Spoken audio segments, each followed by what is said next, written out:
You're listening to Head to Head, a Star Wars podcast. Two fans, two generations, all things Star Wars begins now.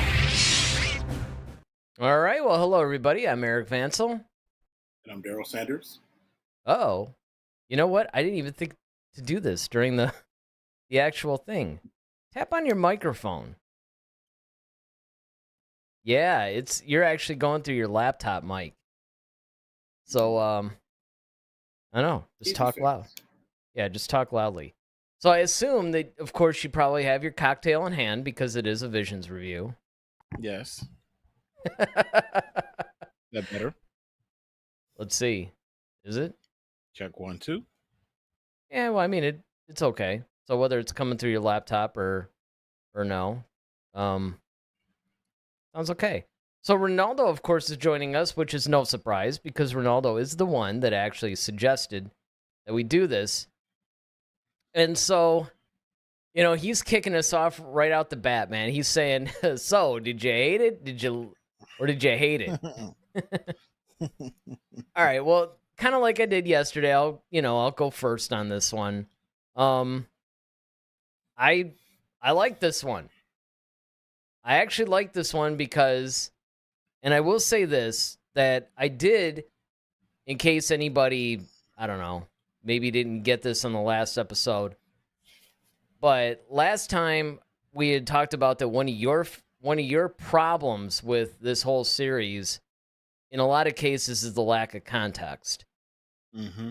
That, you know, they just sort of drop you into this weird type of a thing. And with the last episode, I can understand that. Now, we both agreed the animation was cool. We both agreed that there were a couple of elements that were cool. But what actually was really messing with you was the fact that even though you sort of understood the story, once again, it was a lack of context. Now, of course, in this one, again, it's not like they're giving us an opening crawl and letting us know, Right. you know, what's going on in the universe. But I do think that this was a more normal episode. This was an episode that, to me anyway, you pretty much understood what was going on right out the gate. And they gave you some context on this one.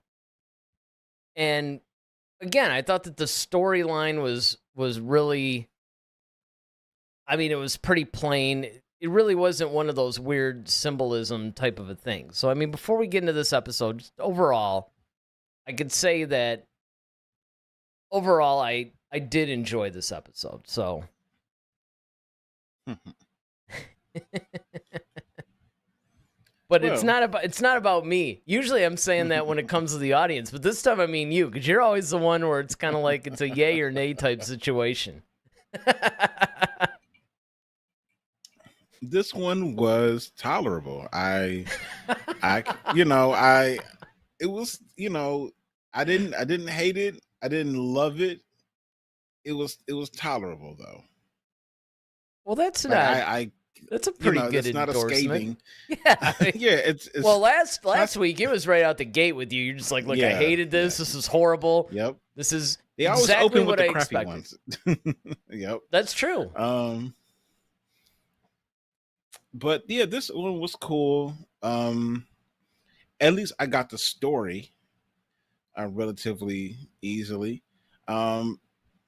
There's some things about the story that was kind of like, all right, but overall the story was fine for the most part. Animation at times were really good. I actually kind of liked the animation. It kind of reminded me of those old storybooks we used to read as kids. So I kind of had a nostalgic, moment there. But then there was time where that type of animation didn't translate well all the time, if that makes sense. Yeah, that makes sense. I mean, overall, I thought the first episode just had absolutely stunning animation the entire way through. I mean, it was just so out there. Like, it just really grabbed you, I think, from the very beginning because it was so different. This animation, like you said, it's a little bit more traditional, I guess would be the word to use. Maybe even a little bit of a throwback. And it definitely did have because it was an older style, I could agree. I think it worked really well in some respects, and then maybe not so well in others. But I mean, overall, I thought the animation was good. Now, it should come as no surprise that Ronaldo has a ton of text already, so we should probably get to these before we start really getting into the episode. So this episode gave a little bit of context. Yeah, it did. You said at least you know where the characters come from. That's true. Yep. You know, it was a point A to point B story. Absolutely. Yep. And so you're not dark or light with this episode. You're more like in a gray area. Yeah, yes. I guess... more of a Bendu on this. Yeah, a little bit more Qui-Gon than, maybe Anakin or Dooku or somebody, but... Daryl the Bendu. Yeah, Daryl the Bendu on this episode, which actually, for a Visions episode, now again, there was a point where I think you actually really... There was 1 or 2 episodes from last season that you were really into. Like, you were like, man, if Visions was like this all the time, I'd be all about it. Mm-hmm. So I'm curious on if that's going to happen at any point during this season. That's going to be, I think, the $1 million question. Yeah, me too. Yeah. Well, and again, it's going to be like a wait and see type of a vibe, right? I mean, it's going to be, is there going to be something that makes you go, yes, this is what this episode or this series should actually be about? That we'll have to see. But what's interesting to me is that this is the second episode in a row, right? First 2 episodes right out the gate that was not done by a Japanese studio. This is in fact done by Cartoon Saloon. Saloon, yeah. Yeah, and they're an Irish animation studio actually, and it was interesting how they did give us a little bit of Irish folklore with the whole Banshee and combined it with the Sith and all this other stuff. So right out the gate, we actually have, once again, a different thing. And one of the things that I will say that I enjoy more this season than perhaps last season is so far the diversity in studios that they're using. That they're not just having Japanese studios, even though there's a lot of different Japanese animation studios, certainly, and if they did have a bunch of those, it would be fine, but I just think it's really weird that, the first one was, what were they from? It's like, I don't remember you talking now. about seasons 1 of Visions, or are you talking about this Well, first episode? from last time, it was all a bunch of different Japanese studios, but this season, like season 1, episode 1, the Sith one, that was not a Japanese studio. I forgot what the origin, like what the country of origin was, but it wasn't Japanese. Wasn't it Australian or something like that? It was something like that. Yeah, it could have been, or it could have been, you know what? I wish I remembered. But this one, again, was Irish. So, they're really giving you a little bit of a different twist on this whole anime thing. And yeah, it's very, very NATO of them. Yeah, exactly. Well, and I do appreciate the fact that they're doing this, that they're trying to give a little bit of a thing, because, one of the things that's good about it, which you could also turn around and say it's bad about it, is the fact that they're not tied down to Star Wars canon. So they have a little bit of wiggle room as far as bringing something new to the table. And again, this whole episode, I think, was really based on sort of a flip side of the Luke Skywalker in the cave thing.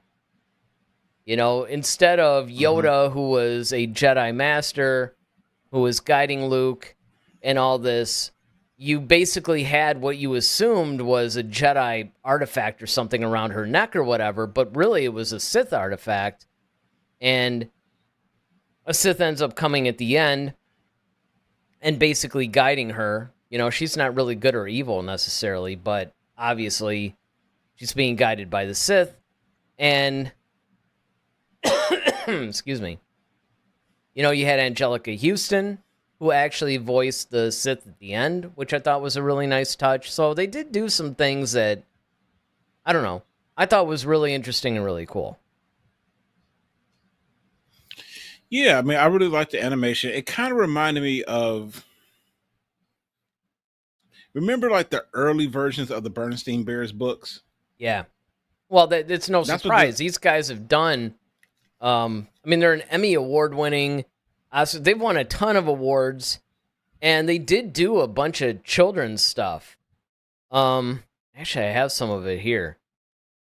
I know they did the Art of the Wolfwalkers. They did, what was some of their other ones? Like Monster, and there's a Monster in My Kitchen. I mean, there was some, like, you know, shorts and stuff that they did, which I thought was actually pretty cool. So I'll tell you what it actually reminded me of. You're probably a little bit too young to remember this, but there used to be a series back in I don't know if it was created in the 70s, but they showed it in the 70s, and it was called, what's the name of it now? It's almost like the Speed Racer kind of thing. That's really what it reminds me of, but it wasn't that. It was something different. It was, but it had that similar type of animation. Man, I can't remember it. Speed Racer definitely does fit in this too, or like Danger Mouse. Yeah, exactly. That whole. Oh, I can't believe I can't remember this. It was a show I used to watch all the time, and it was Hong Kong Phooey. No, and you probably wouldn't remember what it was either, and I don't remember for some really strange. Well, I watched reason. a whole lot of old stuff that's grown up as a kid too, so I could have run across him possibly.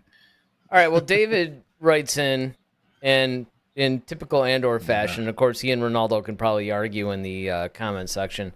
Says, hello, gentlemen. This episode was stupid. It absolutely sucked.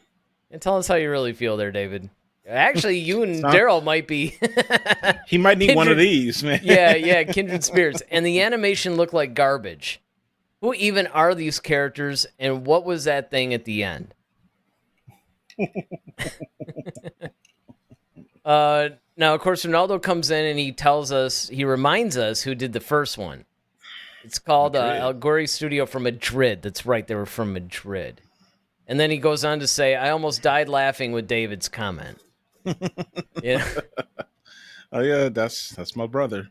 So, David, I don't know if you're quite familiar, because I don't think he reviewed Visions I don't think he came in. No, he didn't come in with season 1. No, that probably would have sent him over the edge. I don't know. Yeah. Trust me, I'm with usually I encourage our viewers to watch our past episodes. I am like this close to basically suggesting that David doesn't watch our reviews of Visions, either season 1 or 2. Yeah. Considering, so David, just to kind of give you a quick synopsis, if you will. Visions is basically a concept that Lucasfilm / Disney came up with, where they give various animation studios the opportunity to kind of create a quick little Star Wars story in their brand, if you will, of animation. And it has nothing to do with any of the original characters. These are all just random characters they just make up, and they tell these random little stories or whatever. But it's basically set in the Star Wars universe. So it's almost like if you decided to do, I know he's a huge fan of Dragon Ball Z, so it would almost be like if Dragon Ball Z decided to do a Star Wars episode or something, a Star Wars like episode. That's essentially what this is. Okay. But you have all these different studios that are doing it, and there's no connective tissue between the episodes. It's very episodic, so one episode doesn't lead into the other. Don't expect that. It's just like quick little 15-minute short story, basically. Okay, well, that said, and even though he is an anime fan, that said, well, first, David, I would encourage you to hit like on this video. And then once you've done that, my suggestion would probably be that you stop watching this program right now and maybe don't watch another single episode of Visions. And then just join us on Friday. Because honestly, yeah, I mean, this is really one of those you have to. I mean, this is. Thank you. He did like the video. This is one of those shows that, I mean, it's interesting because if Ronaldo hadn't actually asked us to do this specifically, I don't know. Maybe now I might do it because I did watch season 1 and I was like kind of into it. And I am a casual anime fan, so this does appeal to me to a certain degree, but I don't know. If we weren't actually reviewing this, I probably would have just blown through all the episodes or whatever and then been like, all right, well, that was kind of cool. That was different. And then I wouldn't really pay any attention to it. You might have actually just been like, yeah, okay, this is horrible. I'm not even going to give this a chance. Maybe even after season 1. I don't know. But here we are reviewing the show on a Monday night. Look, David, it takes these to get through them. So trust me, you know. Yeah, Daryl doesn't usually drink during our shows. I mean, that right so alone. That should tell you out the gate. Alone. Look, this is, you know. So Ronaldo basically says it's an anthology. Usually the stories within do not connect. He goes on to say, I love this episode. Really, I like how they kept the mystery at the end. So this really goes back to when you start to get into the meat of the story, right? You have Doll, who's like, she's not even really one of the main characters at the beginning. You actually think that it's going to be, I'm trying to remember, let me see if I can get these guys' names here. Like there's Quinn, there's Kina, and I think Quinn's the one that you probably think that this episode is going to focus on a little bit more, but it doesn't. Mm-hmm. And the idea is, you know, they're all in this like working type of a thing. Mine, yeah, like they're almost like slaves in a mine or something like that. Miraculously, though, they have the ability to come and go. So I don't know if it's a complete slavery kind of a thing. Once again, I don't know.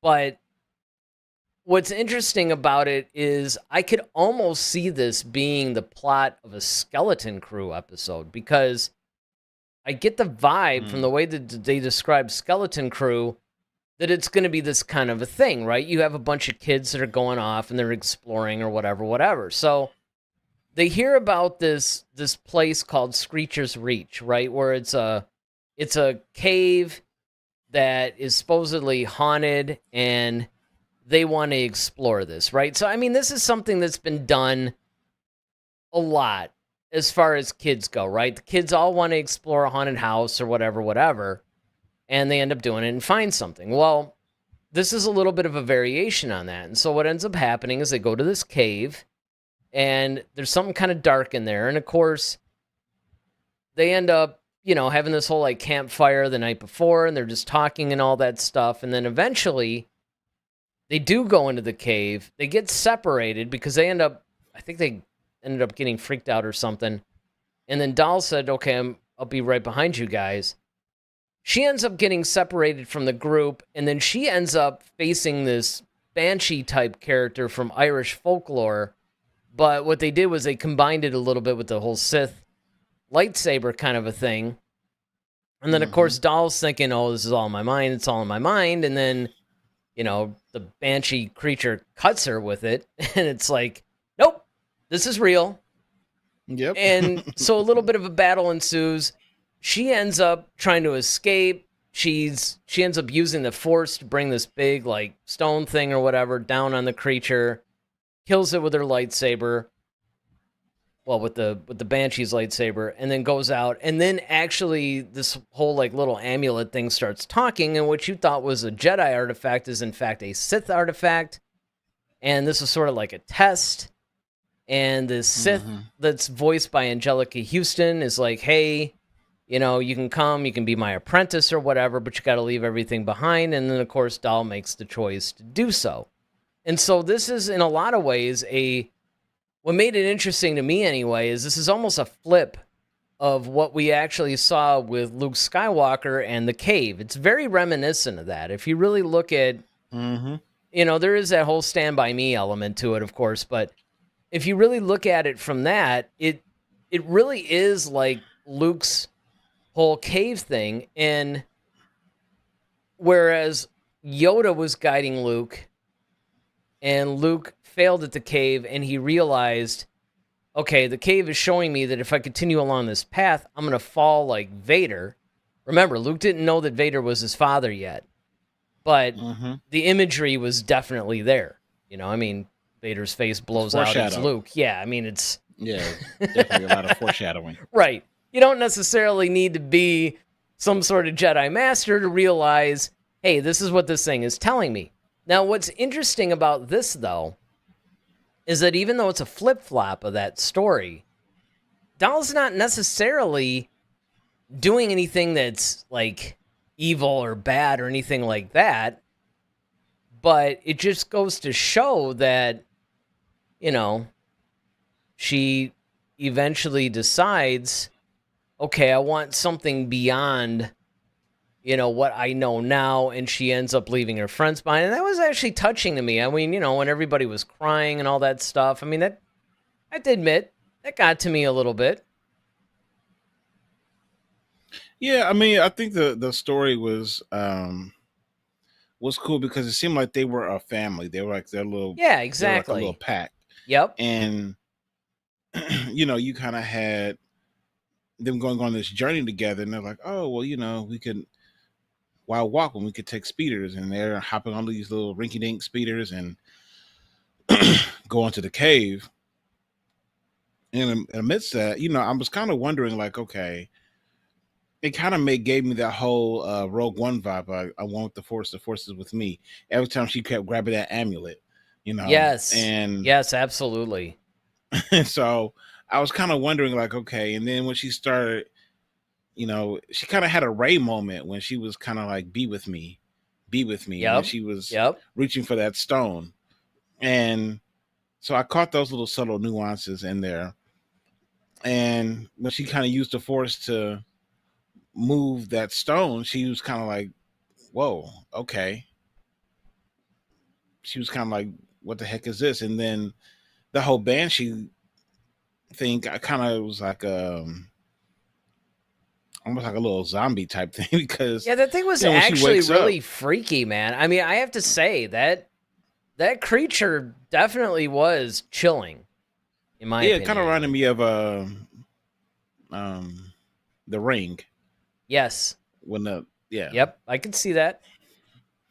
So so she eventually kills it, and then of course emerges and takes the lightsaber with her. And then when she finally meets up with her friends, she's like, yeah, what happened? And then this weird spaceship comes. And see, that's the part that kind of threw me, was just the whole, now she's talking through the amulet and the spaceship. I was like, okay, the heck is this? And then she kind of appears, and she's like, well, can my friends come? She was like, no, it's either you or you got to make a choice. And of course, obviously she chose, to go down with the Sith and whatnot. And yeah, it was touching to see the whole little crying thing, because you could tell that they really cared about each other, and they were like a little family. And it's like they were separated. But even like the, Angelica Houston's Sith was kind of like, keep the lightsaber, it's yours. Mm-hmm. So you're kind of like, all right, what is this? And it kind of made me think about, like, is this something that we're going to see in the Acolyte? Well, it's interesting you bring that up, because with the Acolyte, I think, much like I said, that overall the adventure could fit into something that they were talking about with the Skeleton Crew, that I could easily see this being a plot of a Skeleton Crew thing, at least based on what we know so far. It's funny, like I said, you bring this up, because I did think that, this could very well also be a little bit of what we might see in the Acolyte. It fits. And again, the Sith Lord at the end was in a way, somewhat nurturing, but also very menacing at the same time. It kind of looked like, man, almost like the guards from the temple. Oh, yes. Yes, in that Rebels protected you the talking Jedi about? temple. Yeah, Mm-hmm. but then also it kind of had a Kaminoan vibe to it as well. Yeah, I mean, there was definitely different influences, and this is one of the things that I have to say I like about Visions right now. I mean, we're only 2 episodes in out of 9, but I Mhm. will say that where I sat in season 1, there are elements that I liked about it by this point, when we were the second episode in, but it definitely was like, all right, am I polishing a turd here? I mean, is it, am I being an apologist? Is it one of those things that because I like the concept, I'm making excuses for maybe a failed experiment? But honestly, in this season, Right. I'm not really getting that vibe. I actually am enjoying this amalgamation of different, I guess, influences that they're Yeah. bringing in. And even though, again, I'm 2 for 2. Maybe these things are landing better with me because I already know what to expect. In the first season, I really didn't know what to expect. That's true. You know, Yeah, that's a very valid point. and again, I And that mean, they're even all your coming from criticisms, different studios, yeah, though. right. Well, That's the other big part too. Is that they did it's not last just all time too. Japanese. Well, that's it. Well, that's what I'm saying. Like, it's Multicultural, not yeah, all. Yeah. yeah. So you get a different take from everybody. Right, which definitely I think is improving this thing quite a bit. But again, I mean, what's funny was even though you were kind of tearing on the last episode, and I actually liked it, a lot of the points that you had brought up, I did not disagree with. That's the thing. It was really one of those things where it wasn't like I disagreed with the points that you were making last time. It's just that they didn't really bother me. There might have only been 1 or 2 things. I don't know. I'd have to go back and watch because, it's funny. There was a guy that actually commented on our Ray sequel episode that we did, talking about how we lost all credibility with him because we talked about how we were looking forward to the Rian Johnson trilogy, and that was kind of it for him. Now, I did comment back to this guy and say, listen, maybe if you go back on the what is Star Wars, The Last Jedi and The Rise of Skywalker, maybe we could get some of that credibility back, because we're not, you know what I mean? I don't know. And again, I don't actually remember saying, and I could be wrong, I don't remember saying that I don't remember either one of us saying we were really looking forward to it. I think we were coming more from we're curious about it type of a thing. Yeah, but I mean, but even though, and I get his point, and I hope if he happens to watch tonight. Well, I don't know. I mean, I guess Right. It depends on if he's into Visions or not. But the thing is that with Rian Johnson, he was dealing with characters that have already been established. I brought that up. And he, versus if he's creating his own characters, it might not be so bad. Well, that's what I said. I mean, in the comment, I actually said, well, part of the reason why we said that we were looking, if we did say that, I actually don't remember saying that I was looking forward to it. I think it was more mentioning the fact that it's like we still have the Rian Johnson trilogy. It's coming, and I think one of us might have said that we were curious about it or something. I don't know. I think he's reading something in there. But again, I mean, who knows? I might watch it back on, oh yeah, I guess I did say that. But again, it's the point that you brought up, and I actually said this in the comment back to him. I said, look, first of all, if we said that, it's because he's not dealing with legacy characters. If he's not dealing with legacy characters, I think we'll be okay. Yeah, he's not a bad director. It's just that he did a bad Star Wars film. No, and again, I mean, look, this is something I'll say for the record because we're doing another show. It's I mean, stuff's going to land differently for everybody. Sure. You know, I mean, I'm not going to say, look, there's a lot of things that people have chatted in that I have vehemently disagreed with. But, you know, it's not like I'm like, oh, this person lost credibility or something. It's like, what are you talking about? Lost credibility? I mean, first of all, I'm actually in this industry. How could, you know what I mean? It's like, dude, what have you done? Everybody doesn't know that, though. That's true. But I'm just saying that it's like, you know, the credibility thing. I mean, I guess what it is that when people are online, they look for people that have like-minded opinions. Actually, I think that's one of the problems that we have in society today, whether it be where we get our news or anything else, is that everybody wants to go into almost like packs, right? They want to just get with people who have like-minded opinions. One of the things that I love about films in general, and really anything, music, TV show, like any entertainment-based thing, is the fact that people have different perspectives on different things, and some things might land differently for everybody else. Like, there might be things that are objectively great that don't land well with me. Like, I can recognize that, oh, this is actually a good piece of art or work, but I didn't like it.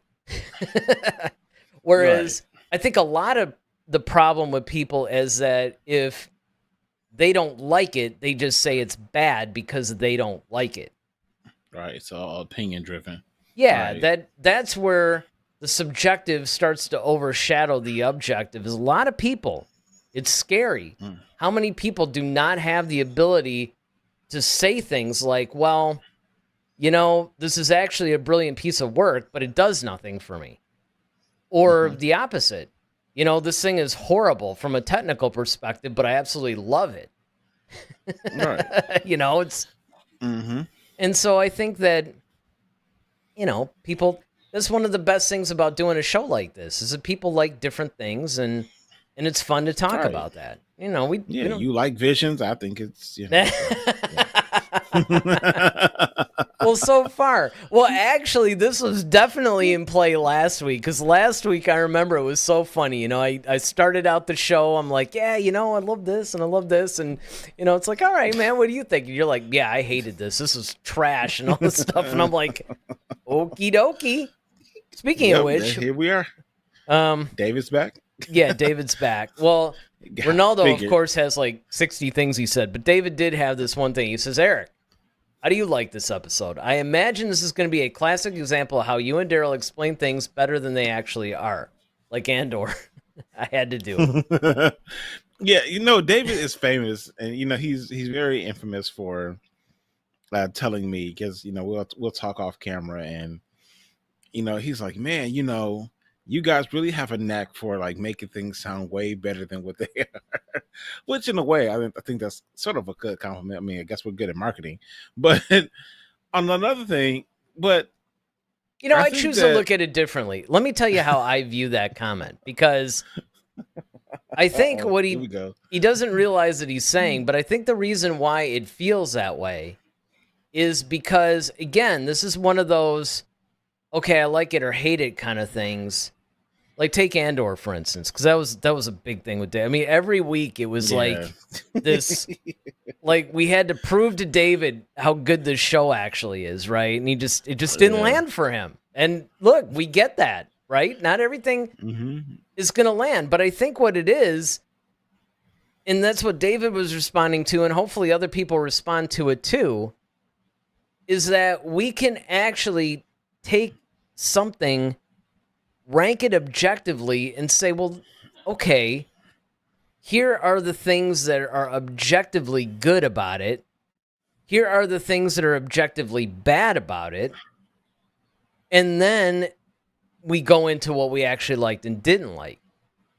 How do we feel about it? And how do we feel about it? Exactly. Because, again, I can't stress this enough. I mean, just because something is technically or objectively a great piece of work, it might not land with me. I might just be like, you know, I'm not into this.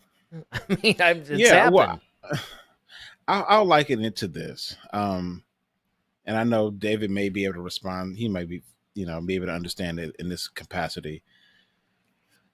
So Tim Duncan is a famous basketball player who's retired, and he was known as Mr. Fundamentals. Right? He wasn't a spectacular basketball player, but his fundamental game was so good. It made him so effective. Mm-hmm. But he was the most boring player to watch. However, you look at somebody like Shaquille O'Neal, arguably one of the greatest players of all time. He wasn't always technically sound, but the things that he did on the court were so cool that it's like you just loved it and he brought such energy to the game because of his style. And I think that's kind of where some things kind of happen where in Star Wars, where you can look at something objectively and say, okay, yes, this does fit into the Star Wars playbook, if you will, where it's like, okay, you have this story in here. We could look at the nuances, and technically, it's a good story. It may not land with you, or didn't excite you because it wasn't what you expected. And I just had this conversation with David, last night. Was that his opinion of Star Wars was always, which is why I'm glad we did the whole "What is Star Wars?" because, and like most people, he thought that Star Wars was a bunch of action with lightsabers and using the Force and all of that. But it's deeper than that. It's more to it than that. And I think when you look at stories like Andor, it slows things down to a level where it's like, okay, you get into the minutia of Star Wars, where most people are looking for the typical, lightsaber duels and force powers and everything like this is like it's a big John Wick film or something like that with laser swords. Whereas there's more complexity to Star Wars in that regard. Well, not only that, but I mean, we broke a lot of that down. But even in colleges, right? They take A New Hope regularly and break that. I mean, they teach storytelling based on that movie. Yeah. I mean, there's so much more into it, especially if you start reading the novels and stuff like that. I mean, it does get a lot deeper. And again, I mean, look, there's people that's all they want. I liken it to a couple of things.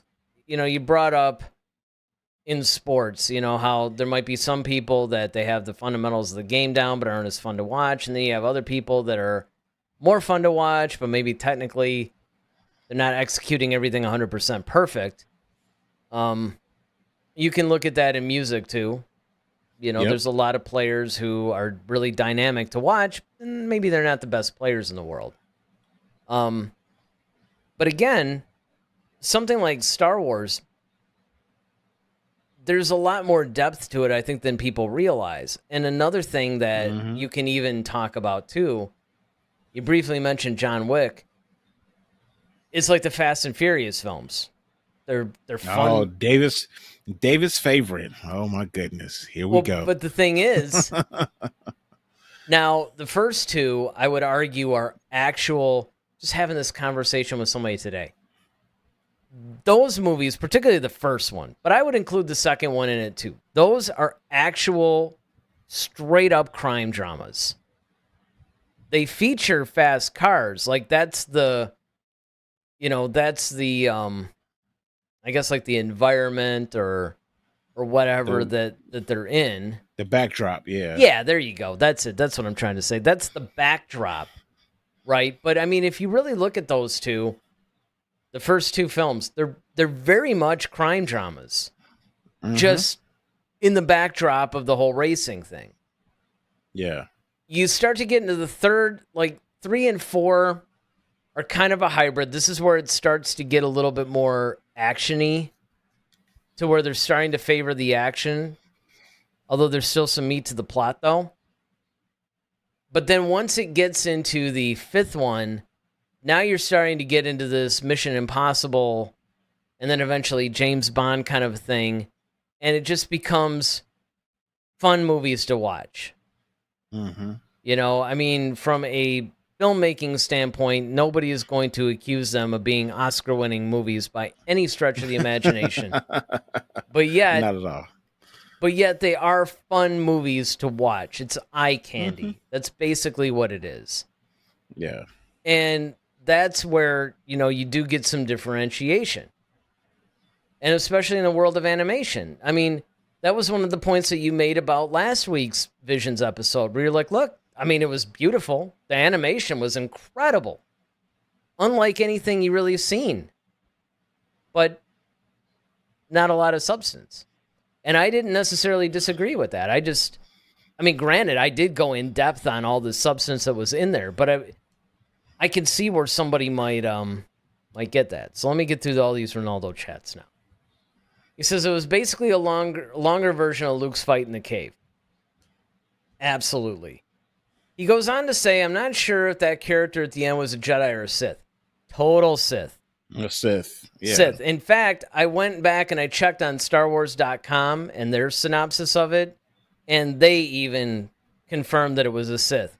You were led to believe that little artifact around her neck was a Jedi artifact, but in fact, it was a Sith artifact. It was a Sith Lord. Red, yeah. Right. Even without StarWars.com's actual explanation or confirmation. Even without their confirmation, it didn't really take much to realize that this is in fact a Sith thing. He says, Ronaldo goes on to say, taking a kid away from family and friends is a very Jedi thing to do. On the other hand, asking a kid to kill a Sith to become an apprentice is a very Sith thing to do. It's a good point. Well, that is a good point. But I also feel like, the fact that you sent this, this kid kind of goes in there and you're telling him to keep a red bladed lightsaber. That's kind of a clear indication that, you're really not on the bright side of things, shall we say. Yeah, bleeding crystals and all. You said that Sith was nightmarish. I completely agree with that assessment. Mm-hmm. He was like, hey, it's a great film. He was talking about, when we were talking about Ryan Johnson stuff. And then these next few ones are basically talking about what we were talking about. Just kidding. You like what you like. No issue with that. Nobody loses credibility for liking a movie or show. Unless you like a Michael Bay film, then you're wrong. That's awesome. This is what you like, a continuation of this. I'm assuming that when you say that, you're talking about this particular story. This story. I actually would like a continuation of this. Yeah, I would. I would love to see what happens. What's the next step in that? Yeah, I thought the same thing. I could not help but think that once this ended, that I want to see what's next in the evolution of this character. So, kudos for this studio that it actually, because usually, look, point blank, if I'm being honest, when either one of us watch Visions, and for me, whether I like it or not, a lot of times I'm like, all right, I don't know what I just watched. And then I have to think about it a little bit, and then I'm like, okay, whatever. But I'm good. I'm good with it being a standalone thing.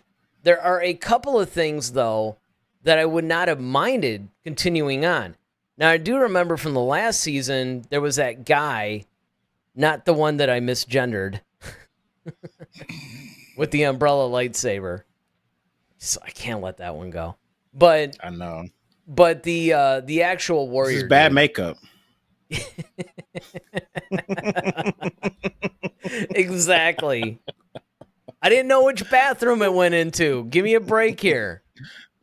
I had to see. But the actual warrior guy, it was so Vampire Hunter D to me. That's what that episode actually reminded me of. That guy was very much like Vampire Hunter D. There were actual rumors. Well, actually, they weren't even rumors. They were going to make a novelization of a further adventure of that character. Remember that? Yeah, I do remember that. And then they didn't end up doing it. But that guy, that was another character I wouldn't have minded seeing. Another one from season 1, I think it was that brother and sister that were like, they had a couple like that. I think they were like Jedi and Sith or something, like they ended up on opposite sides or something like that. that might have been a cool thing to see a continuation of. But not since then have I thought, until this episode, like, yeah, I wouldn't mind seeing a continuation of this one. That was good. He said, you know what? I didn't notice her yellow eyes. Yep, she's a Sith. There you go. He's like, I guess she felt calm and pure to me. Well, that's the whole point, see? She wasn't a Sith from the standpoint of, I'm craving power, I want... it wasn't that kind of a thing. I mean, she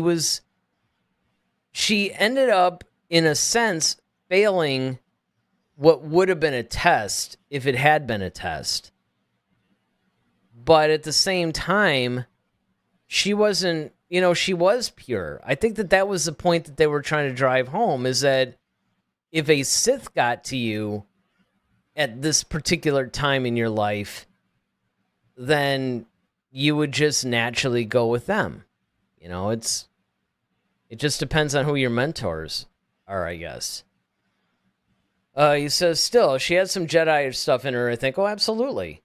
Absolutely. He says, I actually started reading that novel, but I didn't finish it. You know what? So they did actually put it out? I didn't even know they put it out. I honestly did not even know it was a thing. I thought it was something they were talking about and that they didn't get to. I had no idea they actually put that novel out. You gotta leave that in the chat so we can leave the title in the chat so we can check it out. But then again, there is something that you can read between the lines in here. He's like a Vision super fan and he didn't even finish this novel. Yeah. So it's like, did you Maybe he got busy. I want to know though. I want to know, did he actually not finish reading the novel because he got busy or maybe distracted? Or did he not finish the novel because it just wasn't very good? These are important things. I actually have had Audible for a while, and I've been trying to decide what Star Wars book I actually want to maybe take the plunge in, because I got actually a bunch. Like, remember when you were starting to read Queen's Gambit, I think it was? Queen's Peril. Was Gambit the first one? I don't know. There's like 3 of them. There's like 3 books in that series. And were you reading the first one? Or did you start with the second one? I think it was the second one, I think. You might have been you might have been starting with the second one. Well, whatever it was, I remember I ended up buying all 3 of them too, which I haven't even started yet, by the way. So the fact that you actually got a little bit into it. Let's see. So, Queen's Hope, Queen's Shadow, Queen's Peril. So Peril was the 3rd one. Yeah.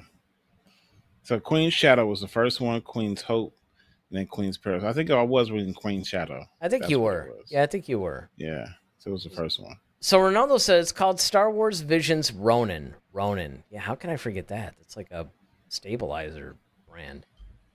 He said, haha, it's ironic. He said... It was very good, but I think I was very busy at the time. I need to read it again.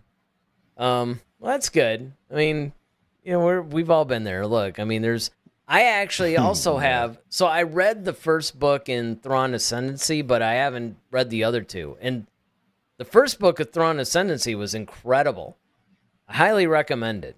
I'm sure the entire trilogy is amazing, but I have to get moving on that one. I don't know. I was reading like nonstop Star Wars books, and I'm like, all right, man, I gotta take a break from this. This is getting to be too much. Because I was also reading a lot of the High Republic stuff, and I got burned out, to be quite honest. So let me go over some things that StarWars.com actually said that were highlights from this episode, Screecher's Reach. One, it talked about the ghost stories and giggles around the campfire, which I thought, was really interesting. That each character's accent, Quinn's colloquial way of speaking, they bring a cultural clarity to the story. This is a very Irish kind of a thing.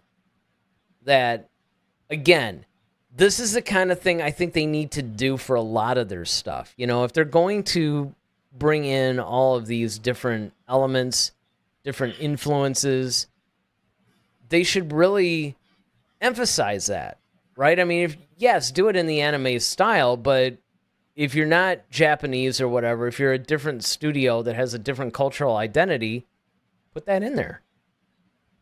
The second thing is the Banshee's mournful cry. You know, is an effective piece of visual storytelling that signals Doll's choices and her destiny without saying a word. And absolutely. I mean, I thought that was a really cool thing. It was also very scary. I don't know about you, but that, you know, when that Banshee first wailed or whatever, I was just like, whoa, okay. This is a little different. I wasn't expecting that. Yeah, it was almost like a Sith spirit, basically. Oh, yeah. Yeah, I mean, it very much was. I wasn't even sure what it really was, because at first you were led to believe it was some creature or whatever, but yeah, it kind of looked like some sort of weird, like spirit or something. I wasn't sure. And then, of course, you know, the third thing is that Doll thought it was all in her mind, but she very quickly found out it wasn't. Things that are all in your mind don't generally reach out and slash you with a lightsaber. I'm just saying. The fourth thing is the Force is strong with this one. Her actions are basically the result of like a desperation. That's in an impossible situation. However, not everything is really... It's not really a good or evil kind of a thing. And I thought that was one of the things that really nuanced this whole thing, right? It wasn't struggling of, do I be good? Am I evil? It was really more like, I got to get out of here. Yeah. And I'm going to do whatever it takes to get out of here. Well, that's the thing about the dark side. It feels on your passions. And that was the kind of the underlying thing I got out of this, was the fact that a lot of times the path to the dark side feeds off of like a passionate person. And she really wanted to get out of that life. That was something that she really wanted. And so it kind of, the Sith kind of answered her prayers in a way, but it at a cost though. It's going to cost you something. And it meant that she couldn't take her friends with her.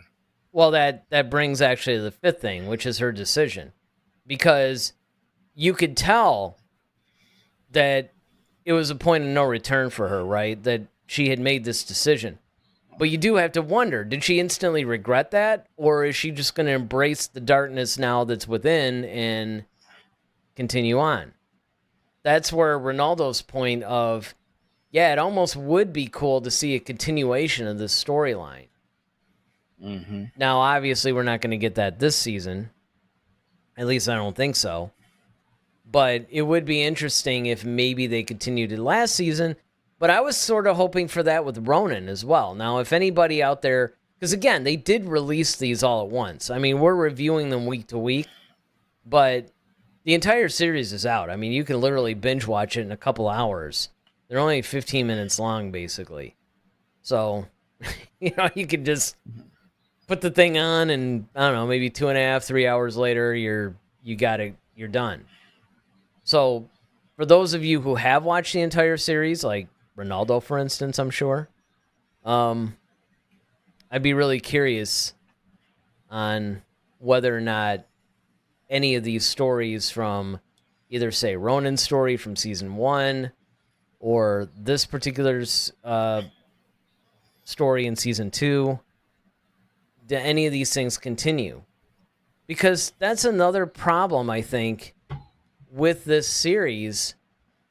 I like the anthology aspect of it. I like the fact that they do these little, you know, different kinds of stories contained within the Star Wars universe, but definitely done in the anime style. But sometimes they might actually put something that's really cool out there, and you're like, oh, I want to see more of this. Yeah, I mean, I think it's very... creative because it definitely forces you to kind of, no pun intended, forces you to kind of look at things like, what do you do best, and then how could I incorporate something that's not in my wheelhouse into my wheelhouse. Yeah, exactly. And I think that's one of those things that works, but again, I wouldn't mind seeing a continuation. Ronaldo says, never thought a Banshee could work in Star Wars. Well, that's one of the things that I've often said, and that's one of the reasons why I was really excited about this particular series when it first premiered last year, was the fact that I think that given the right circumstances, now again, we might feel that in some cases they dropped the ball. I know there was a lot of episodes last season where we're like, I don't know what this is. This makes absolutely no sense. I mean, I try to give it the benefit of the doubt, but this is horrible. But I remember even in those things, it wasn't the entire concept that we were throwing out. You know, it was just what we were presented with that we were like, this just isn't working to me. I mean, if anybody else wants to jump into the conversation here and let me know how they feel it's working, cool. But just at first glance, this just isn't working. And that's how we felt about a lot of episodes last season. Because even me, I mean, there was only like maybe 2 or 3 episodes I truly liked. There was maybe another couple that I'm like, all right, I didn't like it, but I could see how it can work, and I could see where it would land well for other people. Then there were some episodes where I'm like, this is awful by any standard. Right. Absolutely. And I'm pleasantly surprised that even to varying degrees, it's so far that doesn't necessarily seem to be the case. Now, again, I know that last week's didn't land well, very, very well for you, but I don't necessarily think that it was terrible, even if it didn't land for somebody. You know, it's just one of those things where there were weaknesses, maybe. Yeah, it wasn't god awful, but it was bad enough. It was bad enough that you need to actually consume alcohol while you're reviewing it. Yes, that's absolutely. I mean, you know, it wasn't bad enough for me to be drunk while I had to have that's right. That's a very important point. Or to suddenly, you know, be like, yeah, man, I can't do it tonight. Can you do this one solo? Yeah. All right, so Ronaldo says, I'm just missing the last 2 episodes, but none of them are connected to season 1. Okay, so he's watched all but the last 2. And he says, unless the anthology is a prequel from a franchise, usually the story doesn't continue. And honestly, that's a shame to me. Because where I think that they are missing an opportunity. Now, again, they did release a novel to continue the story of Ronan, who was in episode 1 of season 1. But I do think that they are missing an opportunity in some ways of when they do land on a really good storyline to maybe continue it in another medium. Now, I don't know if novelization is necessarily the right one. I would actually suggest a comic series just because of the visual nature, and you can continue that same animation style. So I think that would work. But I don't know. Is there anything where you think, hey, yeah, this would actually be cool to continue on? I mean, other than today. I mean, some of those other ones, those 2 episodes I really enjoyed from the first season. I really would have loved to see what 9. happened. You're right. You know, I would have loved the to 2 see, I actually liked. Right. To see, you know, okay, the further into those stories, but the rest of them, nah. You know, one of these days I am going to go back, I think, and watch our reviews of season 1.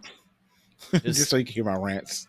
Well, just to hear your rants, my rants, because I remember there was one in particular where we were just, both of us were just annihilating tearing on the thing. I mean, it was to the point where I remember, because I knew Ronaldo really liked it, that I was actually afraid that, man, he's really going to be offended. He's not going to want to watch it. He's going to hate us by the end of this thing. He will rue the day that he asked us to review these. Ronaldo's a trooper. Yep. Not a Sith trooper. Yeah. Yeah, he might be. He might be. Maybe. Well, he did say that he actually thinks, he's like, there's a Ronin comic, and I think you might be right. Because, I mean, honestly, from season 1, Ronan was the guy that would have been the most, I guess, worthy of continuation in any form. Because the other ones, there were definitely some interesting characters that were created, but none of them were as fleshed out in a way or made you curious about, what's their next adventure like or whatever. I mean, some of them were okay, but I don't know. I just didn't get a big vibe from a lot of those characters. But Ronan definitely, I thought, would be cool. So I'm glad. If there is a comic, maybe I'll try to seek that one out. Maybe I'll try to, if I can either find the novel or any of the comics related to them, maybe I'll bring that up in the next episode. I don't know. Or I might forget about it. I don't know. But all right. Yeah. Well, I think that's going to wrap it up for this one. Yeah. I mean. Yes, sir. I mean, look, we've actually gone an hour, which is amazing. I mean, you know that we like this thing if we went an hour. Because that's normally how long we go for most episodes of things that we like. David says, if you could do your own Visions episode, what would the plot or concept be? We might have even answered this from Ronaldo in season 1. I'll let you go first. I'm just going to wuss out here for a second. Mine would probably honestly be the discovery of the Force. Like when the first person kind of discovered what the Force is and started to kind of figure out, what to do with it. Mm-hmm. Yeah, I was going to say, I would probably, if I were doing my own Visions episode, I would probably try to do something Old Republic leaning. Maybe now I might even do something High Republic leaning. But, I give it to the Visions guys because he was like, look at Daryl showing off. And Ronaldo's like, this is so much fun. I think it's more difficult than what people realize. Because you have to come up with something that's unique. You have to do something that maybe isn't going to turn canon on its ear. Because another thing that I would be tempted to do is maybe show something in between the episodes or something like that. But yeah, I would probably do something either Old Republic or High Republic leaning, just because we haven't seen too much of that. And I think you could do a lot with the anime style in that sense. Ronaldo says, I would like a dark side story. Dark side stories always tend to work. I mean, honestly, that's what we've been getting in a way. I mean, if you really think about it, what we've gotten so far in season 2, now granted, somebody like Ronaldo or anybody else who are ahead of us, right, might say, well, look, 5-6 episodes in, it might be something different. But for these 2 episodes that we reviewed so far, they're very much dark side leaning. Ronaldo also says in a very Japanese setting. Well, that's what I actually liked about the whole Ronin thing from season 1, honestly. But all right. Oh, now he's setting in middle-aged Japan. And Ronaldo's actually put some thought into this. Dude, you're like one step away from a script. Of course, he loves this. That's why, he's probably got his own script already right. It's probably like episode 9. And notice Ronaldo has not missed a single episode yet of our Visions reviews. Mm-hmm. Well, at least, hey, you know what? That's fine. That's fine. We're happy to do this. And honestly, I have to say, I'm enjoying the journey. All right, let me put this last one up from David, and then we'll wrap it up. He says, I would redo Andor with a lot more action, and Andor would be a beast instead of a beta male. So basically what David's saying is he has a little bit of PTSD as it relates to Andor. I will say, though, David, I think that you will enjoy and or season 2, just from everything that I've read about it.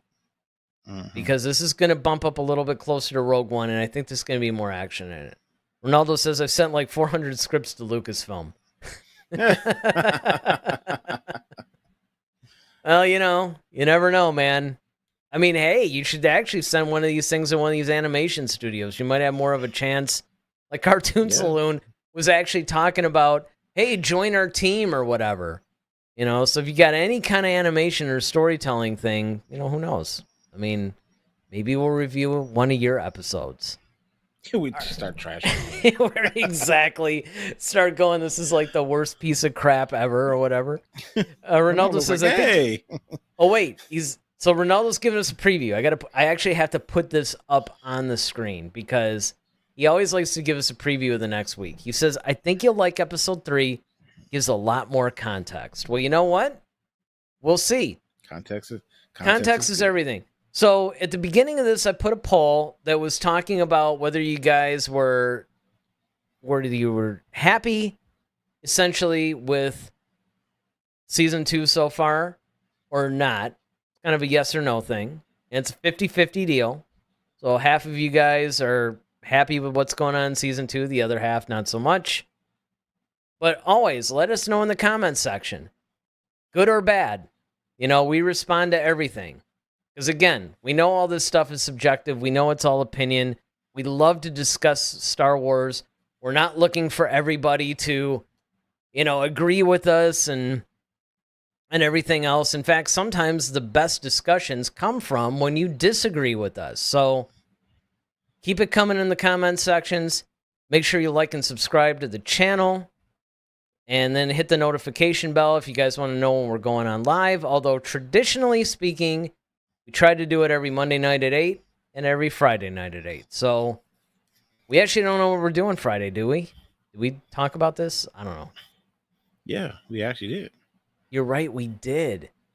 We did talk about this because we said we should do that Friday. What was it?